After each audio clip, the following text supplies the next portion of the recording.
দিদি ঘোষণা করলো আজ থেকেই যুবসাথীর টাকা ব্যাংক অ্যাকাউন্টে চলে আসবে। এই শুনে সবাই এখন ব্যাংক অ্যাকাউন্ট চেক করছে, কিন্তু ব্যাংক অ্যাকাউন্টে তো সবার টাকা আসছে না, ম্যাক্সিমাম লোকেরই টাকা আসছে না। এই মুহূর্তে যখন আমরা টার্মস অ্যান্ড কন্ডিশনগুলো মানে অ্যাপ্লিকেশানের সময় ঠিক কী কীভাবে অ্যাপ্লিকেশান করতে বলা হয়েছিল সেইগুলো যখন খুঁটিনাটিভাবে দেখছি, তখন দেখা যাচ্ছে ব্যাংক ডিবিটি মানে ডিরেক্ট ব্যাংক ট্রান্সফার বলে একটি অপশান যা ব্যাংক অ্যাকাউন্টের সাথে লিঙ্ক থাকবে, এই রকম ব্যাংক দিয়েই কিন্তু অ্যাপ্লিকেশানের কথা বলা হয়েছিল। যদিও আমরা সেই সময় সম্পূর্ণ গুরুত্ব না দিয়েই যে কোনো ব্যাংককে লিঙ্ক করিয়ে দিয়েছি বা যে কোনো ব্যাংকের অ্যাপ্লিকেশান অ্যাটাচ করে দিয়েছি। এখন আমরা যখন ডিটেলসে দেখছি যে ডিবিটি অ্যাক্টিভ না থাকলে সেই ব্যাংকে টাকা আসবে না, অর্থাৎ ডিরেক্ট ব্যাংক ট্রান্সফার এই অপশানটি আপনি যে অ্যাকাউন্টটা দিয়েছেন তার সাথে লিঙ্ক থাকতে হবে। আপনার যে ব্যাংক রয়েছে, আপনার হতে পারে ইউকো ব্যাংক, হতে পারে এসবিআই ব্যাংক, যে কোনো ব্যাংক হতে পারে। তো এই ব্যাংকের মধ্যে কোনো ব্যাংক হচ্ছে ডিবিটি অ্যাক্টিভ যদি থাকে সেই ব্যাংকটাকেই লিঙ্ক করা আপনার উচিত ছিল, কিন্তু আপনি হয়তো তা দেখেননি বা আপনি এখনও জানেন না যে আপনার ব্যাংকের সাথে ডিবিটি লিঙ্ক রয়েছে কিনা। তো প্রথম প্রশ্ন হচ্ছে যে কিভাবে আপনি জানবেন যে আপনি যে ব্যাংকটা দিয়েছেন, যে ব্যাংকটা অ্যাপ্লিকেশানের সঙ্গে অ্যাটাচ করেছেন, সেই ব্যাংকটাই ডিবিটি লিঙ্ক আছে কিনা সেটা কিভাবে জানবেন, এটি হচ্ছে প্রথম প্রশ্ন। তো আমার ভিডিওতে আপনি দেখে নিতে পারবেন আপনার ব্যাংকের ডিবিটি লিঙ্ক আছে কিনা। এখন দ্বিতীয় প্রশ্ন, যদি আপনার ব্যাংকটিতে ডিবিটি লিঙ্ক না থাকে তাহলে কি করবেন।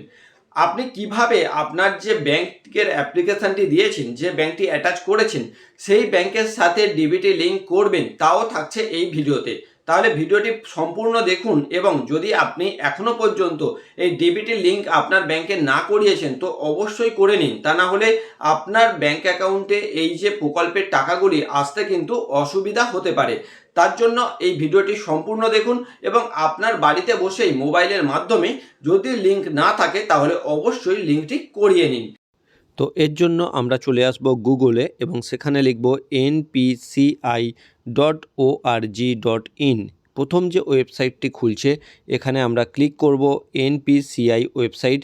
এর মধ্যে কাস্টমার অপশানের মধ্যে গেলেই আমরা দেখতে পাবো ভারত আধার সিডিং এনেবেল BASE, এই অপশানটিতে আপনি ক্লিক করবেন।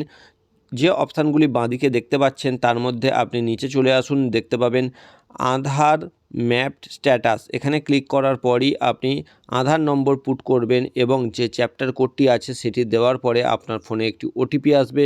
ওটিপিটি আপনি পুট করে আপনি কনফার্ম করুন।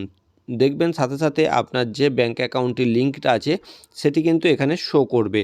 এবং এরপরে আপনারা যদি দেখেন যে আপনার কোনো ব্যাঙ্ক অ্যাকাউন্ট এখানে শো নেই বা এমন কোনো ব্যাঙ্ক অ্যাকাউন্ট দেওয়া রয়েছে যেটা অন্য ব্যাঙ্ক শো করছে, তাহলে কিভাবে আপনি নিজের ব্যাঙ্ক যেটা অ্যাপ্লিকেশান করেছেন সেটি কিভাবে আপনি ম্যাপ করবেন, তার জন্য আপনি উপরে চলে যাচ্ছেন আধার সিডিং ডিসেবল এনেবেল এই অপশানটিতে।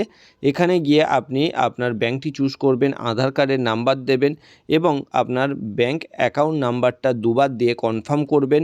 আপনি এই টিক অপশান যেটা রয়েছে এখানে টিক করে দেবেন, দিয়ে নিচে একটা চ্যাপ্টার কোড আছে, এটি দিয়েই আপনি যখন সাবমিট করবেন সাথে সাথে আপনার একটি ওটিপি আসবে এবং আপনি সেটি যখন পুট করবেন তখন এটি প্রসেসিংয়ে নিয়ে নেবে এবং একটি কোড আপনাকে দিয়ে দেবে, যা দিয়ে পরে আপনি কিন্তু নিচে দেখুন রিকোয়েস্ট স্ট্যাটাস চেক, এখানে ক্লিক করে আপনি আপনার ওই নাম্বারটি পুট করে এবং কবে অ্যাপ্লিকেশান করেছিলেন সেটি ডেট সিলেক্ট করলেই কিন্তু আপনি আপনার স্ট্যাটাসটি দেখতে পাবেন যে আপনার ব্যাংকের সাথে ডিবিটি কানেকশানটি সাকসেসফুল হয়েছে কিনা তা আপনি এখান থেকেই চেক করতে পারবেন।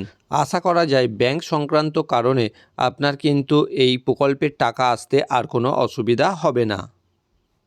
তাহলে চ্যানেলটা অবশ্যই সাবস্ক্রাইব করে রাখুন, কারণ এই ধরনের প্রচুর ইনফরমেটিভ ভিডিও কিন্তু এই চ্যানেলে আসতে চলেছে।